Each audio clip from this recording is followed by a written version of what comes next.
बिस्मिल्लाहिर्रहमानिर्रहीम। अस्सलाम वालेकुम स्टूडेंट्स। आज हम पढ़ेंगे 9th class chemistry chapter number 2 structure of atom में। आज जो हमारा टॉपिक है वो है 2.1.1 रदरफोर्ड एटॉमिक मॉडल। अब रदरफोर्ड ने अपना एटॉमिक मॉडल पेश किया। उसने क्यों पेश किया? जो जे जे थॉमसन ने प्लम पुडिंग थ्योरी पेश की थी, इसने उसको रद्द किया था, इसने उसको नहीं माना था। उसने कहा था कि एटम जो है, जे जे थॉमसन ने कहा था कि एटम इस तरह अरेंज होते हैं कि उसके अंदर पॉजिटिव चार्ज होता है और उसके अंदर नेगेटिव चार्जेस जो हैं वो स्ट्रक हुए होते हैं। इसने उसकी थ्योरी को गलत साबित किया और इसने एटॉमिक मॉडल पेश किया। उसने एक्सपेरिमेंट करके बताया। उसने कहा कि एक ही एटम के अंदर पॉजिटिव और नेगेटिव चार्जेस इकट्ठे किस तरह से रह सकते हैं। उसने इसको एक्सप्लेन करने के लिए एक एक्सपेरिमेंट किया कि एक एटम के अंदर पॉजिटिव और नेगेटिव चार्ज इकट्ठे नहीं रह सकते। उसने एक्सपेरिमेंट के लिए गोल्ड फॉइलिंग, सोने का वर्क लिए, बारीक, जिनकी थिकनेस जो थी वो बहुत ज़्यादा थी, वो तकरीबन 0.0004 उनकी थिकनेस थी। इतने वो थिक थे, मतलब इतने बारीक थे। उसने गोल्ड फॉइल लिए, स्क्रीन लगाई जिसके ऊपर जिंक सल्फाइड की कोटिंग हुई थी। उसने यहाँ पे अल्फा पार्टिकल्स लिए। अब अल्फा पार्टिकल्स क्या हैं? अब हम पहले बात कर लेते हैं रेडियो एक्टिव एलिमेंट की। रेडियो एक्टिव एलिमेंट इस तरह के एलिमेंट्स होते हैं जो कि जिनमें से हमेशा जो है वो रेडिएशन इमिट होती रहती हैं, खारिज होती रहती हैं, और आखिर क्या होता है वो डिकम्पोज हो जाते हैं और टूट जाते हैं एलिमेंट्स में। अल्फा पार्टिकल्स उसने लिए हीलियम के पार्टिकल्स थे जिनके अंदर से अल्फा पार्टिकल्स रेज खारिज हो रही थी। हमने एक्सपेरिमेंट जब स्टार्ट किया तो उसने देखा कि ये जो रेज हैं उसने तकरीबन 20,000 रेज जो है वो गुजारी, और उसने देखा कि ज़्यादातर जो रेज थी ना वो सीधी गुजरी। एटम से देखिए यहाँ पे ज़्यादातर रेज बिल्कुल सीधी सीधी जो है वो गुजर गई। कुछ जो है वो बाउंस बैक हो गई, कुछ वापस आ गई, और कुछ जो है वो टकरा के उन्होंने एक खास डिफ्लेक्शन पे जो है वो चली गई। यहाँ पे देखिए ये रेज जो है वो ये भी डिफ्लेक्ट हो गई है और ये रेज जो है ये भी डिफ्लेक्ट हो गई है, लेकिन ज़्यादातर रेज जो है वो सीधी सीधी जा रही है।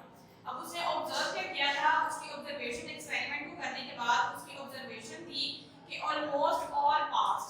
उसने तकरीबन 20,000 रेज अल्फा पार्टिकल्स की गिराई थी और उसने देखा कि ज़्यादातर जो थी ऑलमोस्ट जो थी वो तमाम की तमाम सीधी गुजर गई, लेकिन जो चंद एक थी वो फ्यू डिफ्लेक्ट हो गई। अब वो चंद एक जो है वो डिफ्लेक्ट हो गई है। अब वो क्यों डिफ्लेक्ट हुई है उसके रिजल्ट हम देखते हैं।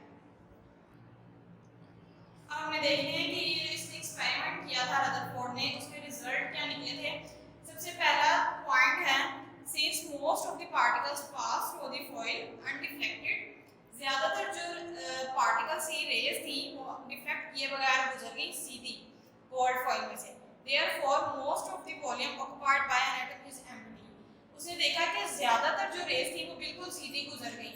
तो इससे वो क्या रिजल्ट अखज़ करता है? वो कहता है कि ज्यादातर जो एटम का वॉल्यूम है वो एम्प्टी है, खाली है।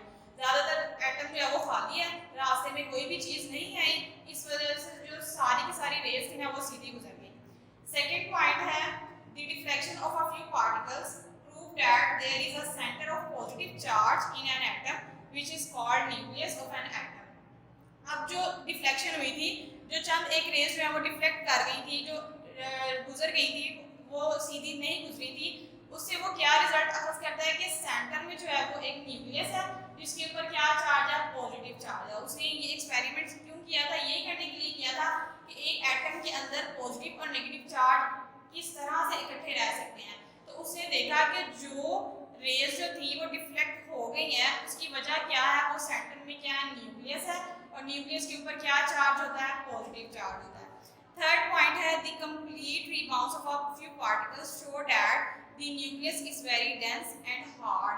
अब जो कंप्लीटली कुछ रेज जो थी वो जिस तरह ये रेज कंप्लीटली रिबाउंस कर गई थी, वापस मुड़ गई थी, तो वो उससे रिजल्ट कहता है कि न्यूक्लियस जो है ना वो वेरी डेंस एंड हार्ड है, बहुत ही ज़्यादा वो हार्ड है, सख्त है, कि इसको ये रेज इतनी ताकतवर जो रेज है वो भी इसको जो है वो न्यूक्लियस को तोड़ नहीं सकी। इस वजह से वो बहुत ज़्यादा हार्ड है।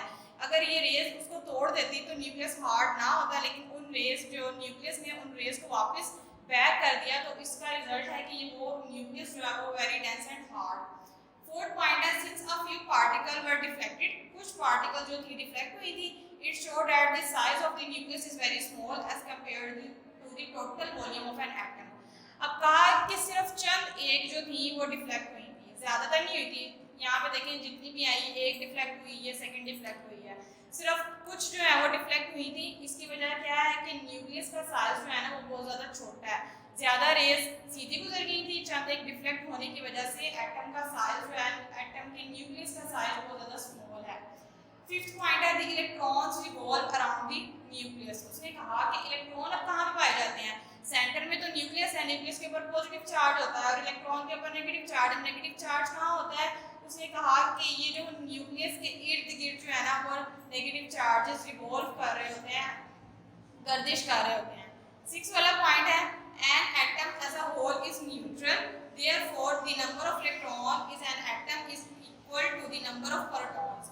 अब उसने कहा कि एटम जो होता है ना वो न्यूट्रल होता है। क्यों न्यूट्रल होता है, क्योंकि पॉजिटिव जितने प्रोटॉन होते हैं उतने इलेक्ट्रॉन होते हैं। हमने पढ़ा था number of protons equal to number of electrons, जितने पॉजिटिव चार्जेस होते हैं उतने ही नेगेटिव चार्जेस होते हैं, दोनों एक दूसरे के इफेक्ट को कैंसिल कर देते हैं और एटम जो होता है वो क्या हो जाता है, न्यूट्रल हो जाता है।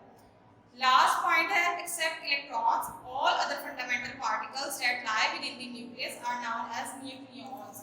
अब हमने पढ़ा था कि एटम जो है वो तीन सब पार्टिकल से मिलकर बना है, प्रोटॉन, न्यूट्रॉन एंड इलेक्ट्रॉन।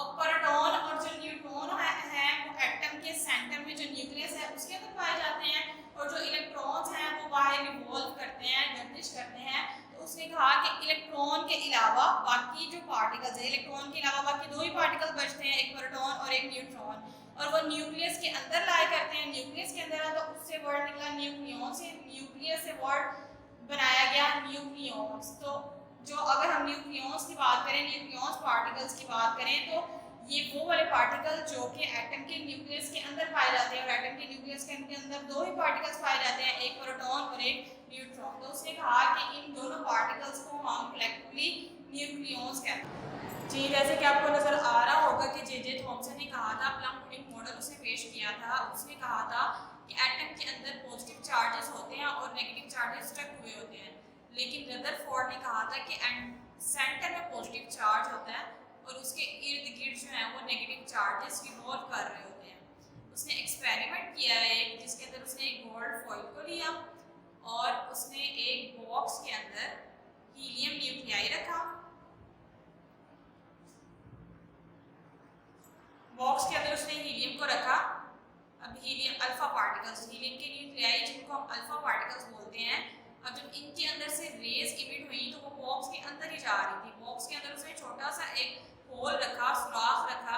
अब जो रेज वाइट सुराख से निकलती जा रही थी वो उन्होंने गोल्ड फॉइल के साथ जाकर टकराई। हमने शीट रखी, उसके अंदर स्क्रीन को रखा और वो उन्हें जाकर टकराई गोल्ड फॉइल के साथ, और फिर बाद में कुछ रेज जो है वो सीधी जा रही थी और कुछ जो है वो डिफ्लेक्ट होती जा रही थी। स्क्रीन को हमने रखा जिंक जिसके अंदर, ताकि हमें पता चल सके कि कौन सी रेज सीधी जा रही है और कौन सी डिफ्लेक्ट हो रही है। अब ज़्यादातर जो रेज थी वो सीधी गुजर गई बिल्कुल। उसने कहा कि एटम का जो ज़्यादातर वॉल्यूम है वो खाली होता है और कुछ जो है वो डिफ्लेक्ट कर गई। किसकी वजह से कि एटम का जो न्यूक्लियस है वो बहुत ज़्यादा हार्ड है, डेंस एंड हार्ड है, इस वजह से जो है वो डिफेक्ट कर गई, कुछ बाउंस बैक हो गई। इसका क्या मतलब बनता है कि एटम जो है वो बहुत ज़्यादा स्मॉल है और हार्ड है, इस वजह से वो जो है वो डिफ्लेक्ट बाउंस बैक हो गई है। इसकी वजह से रदरफोर्ड ने अपना न्यूक्लियर मॉडल पेश किया। अब रदरफोर्ड ने जो अपना एक्सपेरिमेंट परफॉर्म किया था उसके दो डिफेक्ट थे। अब उसके डिफेक्ट क्यों थे, उसने कहा था कि एटम अगर कंटिन्यूसली इमिट एनर्जी करते हैं, इलेक्ट्रॉन्स इमिट करते हैं एनर्जी, एटम के अंदर जो इलेक्ट्रॉन्स होते हैं वो अगर मुसलसल एनर्जी खारिज करते रहते हैं। क्यों एनर्जी खारिज करते हैं, क्योंकि उसने कहा था कि एटम के अंदर जो इलेक्ट्रॉन्स होते हैं वो मुसलसल न्यूक्लियस के गिर्द गर्दिश करते रहते हैं। तो गर्दिश करने की वजह से, गर्दिश करने के लिए उनको एनर्जी की ज़रूरत है। तो वो एनर्जी जो है वो अगर मुसलसल खारिज करते जाएंगे तो एक वक्त ऐसा आएगा कि वो जो इलेक्ट्रॉन्स हैं वो न्यूक्लियस के अंदर गिर जाएंगे। क्यों गिर जाएंगे, क्योंकि उनकी जितनी सारी की सारी एनर्जी थी वो खत्म हो जाएगी और आखिरकार वो क्या करेंगे, न्यूक्लियस के अंदर गिर जाएंगे। लेकिन ये उसका डिफेक्ट है, ऐसा होता नहीं है।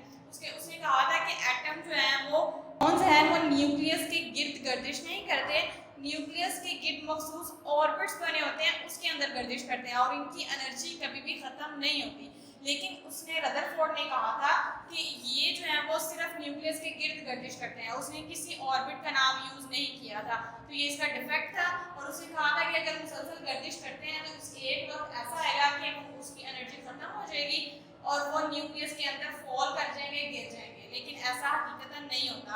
अब इसको हम एक मजीद बेहतर क्लिप से समझते हैं। जैसे कि आपको नजर आ रहा होगा कि सेंटर में पॉजिटिव चार्ज है और उसके इर्द गिर्द जो है वो नेगेटिव चार्ज, मतलब इलेक्ट्रॉन्स रिवॉल्व कर रहे हैं। और इसके अंदर जो एनर्जी होती है वो electrical charge must radiate energy in the form of electromagnetic waves की वजह से वो एनर्जी वो गर्दिश कर रहे हैं। अब ये आहिस्ता आहिस्ता जो है वो इलेक्ट्रॉन रिवॉल्व करता जाएगा, स्टेप बाय स्टेप वो नीचे आता जा रहा है और उसकी एनर्जी जो है वो फॉल होती जा रही है और आखिरकार वो क्या कर जाएगा, न्यूक्लियस के अंदर गिर जाएगा। लेकिन हकीकतन ऐसा नहीं होता। सेकंड उसका जो डिफेक्ट था, उसने कहा था एटम जो है वो अगर कंटिन्यूस एनर्जी इमिट करते हैं तो उन्हें कंटिन्यूस स्पेक्ट्रम बनाना चाहिए। अब पहले हम बात कर लेते हैं स्पेक्ट्रम क्या होता है। जैसे कि आपको इमेज में नजर आ रहा होगा, एक प्रिज्म है, उसके अंदर हमने व्हाइट कलर की लाइट को जब पास करवाया तो वो व्हाइट कलर की लाइट जो है वो 7 डिफरेंट कलर में डिवाइड हो गई। फर्स्ट पे देखिए रेड कलर है, ऑरेंज कलर है, येलो है, ग्रीन है, ब्लू है, इंडिगो है, वायलेट कलर है। तो इस तरह का जो स्पेक्ट्रम बनता है उसको हम बोलते हैं कंटिन्यूस स्पेक्ट्रम। लेकिन ये भी उसका डिफेक्ट था। हकीकतन जो है वो एटम जो है वो कंटिन्यूस स्पेक्ट्रम नहीं बनाता, वो लाइन स्पेक्ट्रम बनाता है। अब लाइन स्पेक्ट्रम क्या होता है कि जब हम इस प्रिज्म के अंदर से लाइट को पास करवाते हैं तो 7 लाइट में तो डिवाइड होती हैं, लेकिन उसके अंदर एक डार्क लाइट भी, पीछे से सारा जो बैकग्राउंड है वो ब्लैक हो जाता है और उसके अंदर जो हर कलर है वो अलग अलग हमें शो हो रहा था। मतलब एक कलर खत्म हुआ, उसके बाद फिर दोबारा से दूसरा कलर, फिर तीसरा कलर, फिर चौथा कलर, सेंटर में उनकी डार्क लाइट्स आ जाती हैं, लाइनें अलग अलग लाइनें बन जाती हैं। तो इस तरह के स्पेक्ट्रम को हम बोलते हैं लाइन स्पेक्ट्रम। जैसे कि आपको इमेज में नजर आ रहा होगा कि देखें सारा बैकग्राउंड जो है वो ब्लैक हो गया और अलग अलग लाइनें जो है वो डिफरेंशिएट हम कर सकते हैं इसमें सब में कि ये कलर वाली लाइन है, ये दूसरी कलर वाली लाइन है। हर कलर, हर लाइन का अपना अपना कलर शो हो रहा है, क्योंकि कंटिन्यूस स्पेक्ट्रम में भी शो हो रहा था लेकिन वो है उनके अंदर डार्क लाइट्स नहीं पाई जाती। तो ये इसका सेकंड इफेक्ट था। उसने कहा था कि अगर एटम के न्यूक्लियस के बाहर जो इलेक्ट्रॉन्स हैं वो कंटिन्यूस इमिट एनर्जी करते हैं तो उन्हें आखिरकार न्यूक्लियस के अंदर गिर जाना चाहिए। और अगर वो इस तरह से एनर्जी खारिज करते हैं कि मुसलसल एनर्जी खारिज करते जाएं तो उन्हें फिर रोशनी का जो है वो मुसलसल स्पेक्ट्रम बनाना चाहिए। लेकिन ये दोनों गलत बातें थी। इसका सही करेक्ट क्या था कि एटम जो है वो न्यूक्लियस के गिर्द गर्दिश नहीं करते, बल्कि न्यूक्लियस के गिर्द मखसूस ऑर्बिट्स बने होते हैं उसके अंदर गर्दिश करते हैं। और एटम जो है वो कंटिन्यूस स्पेक्ट्रम नहीं बनाते, जबकि वो लाइन स्पेक्ट्रम बनाते हैं। इसकी थ्योरी को सही साबित किया। इसकी थ्योरी जो थी वो जो डिफेक्ट्स थे उनको सही करके बोहर ने किया। नेक्स्ट लेक्चर में हम बोहर के एटॉमिक थ्योरी पढ़ेंगे। Thank you.